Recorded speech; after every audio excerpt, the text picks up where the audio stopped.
Hai semuanya, apa kabar? Sehat, sukses, bahagia selalu ya.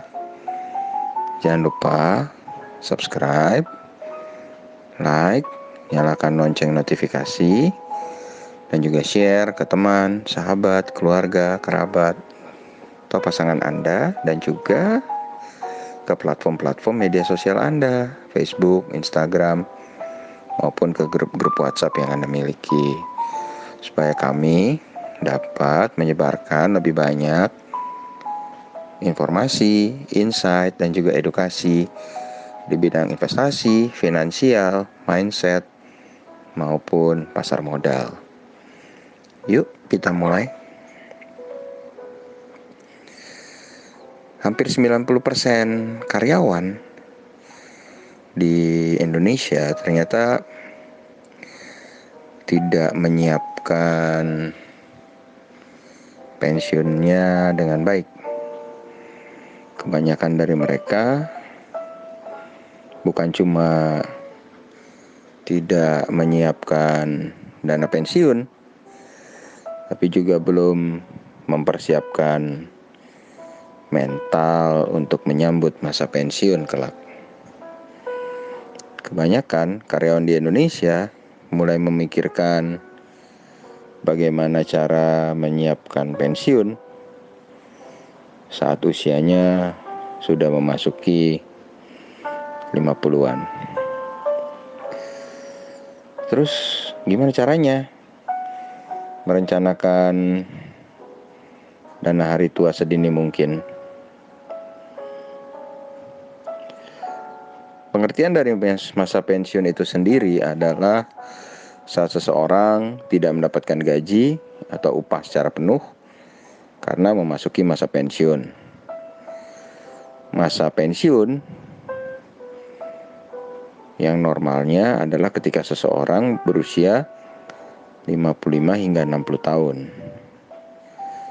Batas usia pensiun dapat dilihat di Peraturan Pemerintah Nomor 45 Tahun 2015 tentang penyelenggaraan program jaminan pensiun yang menetapkan usia pensiun yaitu 56 tahun. Nah, saat memasuki masa pensiun, seseorang tidak lagi mendapatkan gaji seperti biasanya. Bahkan ada pekerja yang saat pensiun hanya mendapatkan pesangon, sehingga kebingungan saat harus mengatur keuangan. Tentunya persiapan untuk memasuki masa tua harus dipikirkan sejak dini. Karena kalau tidak dipersiapkan, Anda bisa mengalami kesulitan saat masa pensiun itu tiba. Dana untuk pensiun memang perlu disiapkan sedari dini. Akan lebih mudah bila Anda mempersiapkannya sedari masih usia muda dan direncanakan secara matang loh. Bukan cuma dana pensiun yang harus direncanakan secara matang, tapi juga ada beberapa hal yang harus dipersiapkan. Yang pertama, mental yang sehat. Sebelum memasuki masa pensiun, kondisi mental perlu dipersiapkan dengan baik. Mental seseorang akan berada dalam kondisi prima apabila pikiran seseorang dipenuhi oleh hal-hal positif. Contohnya, pencapaian yang telah dilakukan dalam hidup. Dengan memikirkan pencapaian terbaik semasa hidupnya, seseorang akan berpikir bahwa selama ini kerja kerasnya membuahkan hasil sesuai dengan harapan. Cara lainnya yang perlu dilakukan adalah dengan menjalin komunikasi dengan keluarga. Keluarga adalah orang-orang yang selalu mendukung kita dari masih merintis karir hingga memasuki masa pensiun. Menjalin hubungan baik dengan orang-orang terdekat merupakan hal yang penting untuk dilakukan. Karena kasih sayang dari keluarga akan memberikan dampak yang sangat besar terhadap mental seseorang, baik secara langsung maupun tak langsung. Yang kedua, gaya hidup yang sehat. Tubuh yang sehat menjadikan seseorang bisa melakukan berbagai hal dengan semaksimal mungkin. Aktivitas dalam kehidupan sehari-hari juga akan lancar. Supaya badan tetap sehat, kita harus melakukan gaya hidup yang sehat sejak masih muda. Gaya hidup ini akan memberikan dampak pada kesehatan seseorang semenjak ia masih muda hingga tua nantinya. Untuk mencegah datangnya penyakit yang tak diinginkan, biasakan untuk tidak sering makan makanan junk food. Selain itu, biasakan olahraga secara rutin agar badan tetap sehat dan bugar. Kegiatan ini bisa dilakukan bersama keluarga tercinta dengan tujuan memelihara kesehatan serta kebersamaan dengan keluarga. Olahraga secara rutin juga bisa dilakukan bersama sahabat maupun teman. Jika dilakukan bersama-sama, tentu kegiatan olahraga ini akan menjadi semakin seru ya. Berikutnya yang ketiga adalah mengembangkan hobi. Memiliki hobi tertentu akan membuat orang menjadi semangat dalam menjalani kehidupan.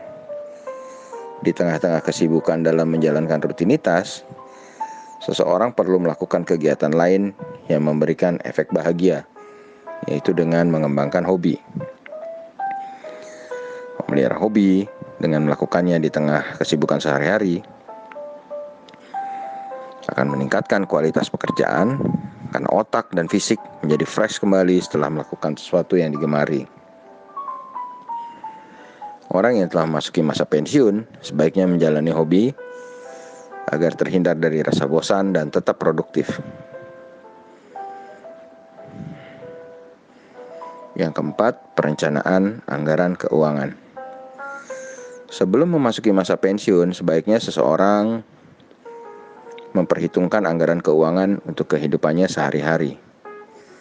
Pasalnya, sudah pensiun, ia tidak akan memiliki penghasilan yang sama seperti ketika masih bekerja. Maka dari itu, perlu dilakukan penghitungan dengan seksama berapa sih kebutuhan hidup pada masa pensiun kelak, serta mempersiapkan semuanya sejak sedini mungkin.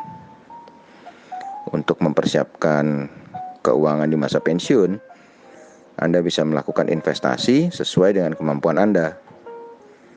Investasi ini diharapkan bisa menjadi tambahan penghasilan pada saat telah memasuki masa pensiun. Yang kelima, membuat networking. Menjaga hubungan baik dengan siapapun merupakan hal yang sangat penting untuk dilakukan. Buat jaringan yang luas dengan menjalin hubungan baik dengan teman kantor, kolega bisnis, tetangga, hingga mungkin teman-teman sekolah atau kuliah dulu. Hubungan baik yang dijaga dengan teman-teman ini sangat berguna sehingga saat membutuhkan pertolongan bisa segera memperolehnya. Banyak keuntungan yang Anda dapatkan bila Anda memiliki banyak relasi. Dengan memiliki relasi, ketika memasuki masa pensiun, Anda akan punya teman untuk saling bertukar pikiran dan melakukan kegiatan bersama, sehingga Anda tidak merasa kesepian. Yang keenam, memperbanyak kegiatan rohani. Hal lainnya yang sangat penting untuk dilakukan bagi siapapun orangnya dan berapapun usianya adalah aktif melakukan kegiatan rohani. Keuntungan yang diperoleh jelas, menjadikan seseorang dekat dengan Tuhan. Kedekatan seseorang dengan Tuhan akan membuatnya merasa selalu cukup dalam menjalani hidup, bersyukur, tidak akan merasa kurang, dan apapun yang terjadi, selalu bisa mensyukuri. Nah, selain mempersiapkan beberapa hal yang tadi saya sebutkan, Anda juga harus ingat untuk menabung, berinvestasi, dan menerapkan pola hidup hemat sejak muda. Karena apabila sejak muda seseorang terbiasa berhemat, ia akan berkecukupan seberapapun penghasilan yang dimilikinya. Terutama saat memasuki masa pensiun, yang penghasilannya menjadi lebih sedikit dari biasanya. Kelebihan pada masa muda sebaiknya ditabung atau diinvestasikan untuk keperluan pada saat memasuki masa pensiun. Lalu, apa yang Anda rencanakan untuk menghadapi masa pensiun? Apalah langkah yang harus dipersiapkan saat ini supaya pensiun Anda nanti bisa lebih tertata? Yuk, persiapkan diri Anda mulai sekarang dengan berhemat, berinvestasi yang tepat, supaya saat pensiun nanti Anda dapat menikmati hidup yang tenang dan berkualitas. Terima kasih, semoga bermanfaat. Maju terus di bidang investasi, finansial, serta tetap semangat, tetap sehat, tetap bahagia.